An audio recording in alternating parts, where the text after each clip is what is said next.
भाई दूज क्यों कहलाता है यम द्वितीय जाने महत्व और परंपरा।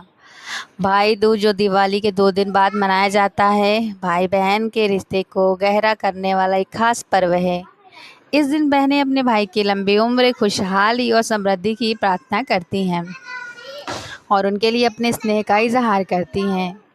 भाई भी अपनी ओर से बहन को उपहार और आशीर्वाद देते हैं, जिससे उनके बीच प्यार और भरोसा और मजबूत होता है।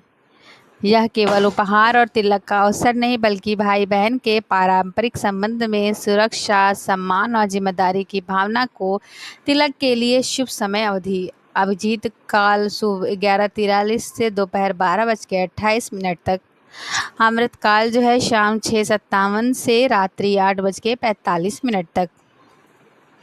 यम द्वितीया का महत्व।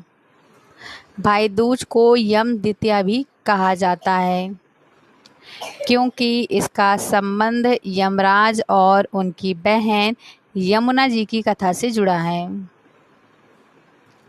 प्राचीन मान्यता के अनुसार यमराज अपनी बहन यमुना जी के घर उनके सम्मान और स्नेह का आदर करने गए थे।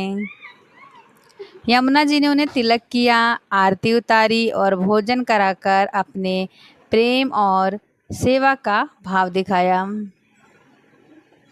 उस समय यमराज ने वचन दिया था कि जो भाई अपनी बहन को इस दिन बुलाकर तिलक और भोजन कराएगा, उसकी बहन हमेशा सुरक्षित, सुखी और समृद्ध रहेगी।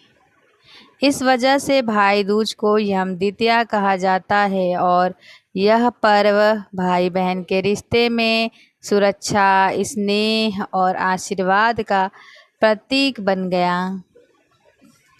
बहनों की भूमिका और पर्व की परंपरा। भाई दूज पर बहन अपने भाई का गर्मजोश के साथ स्वागत करती हैं, उसके माथे पर तिलक करती हैं और उसकी लंबी उम्र और स्वास्थ्य और खुशहाली की कामना करती है। इसके साथ ही वह अपने हाथों से भोजन कराकर अपने स्नेह और सेवा का भाव प्रकट करती हैं। भाई भी इस अवसर पर बहन के प्रति अपने प्रेम और सुरक्षा का वचन देते हैं और उसे उपहार देते हैं। रक्षाबंधन और भाई दूज दोनों भाई बहन के पवित्र रिश्तों को मानते हैं, लेकिन रक्षाबंधन भाई की जिम्मेदारी और सुरक्षा पर केंद्रित है, जबकि भाई दूज बहन के स्नेह और सेवा के भाव को उजागर करता है।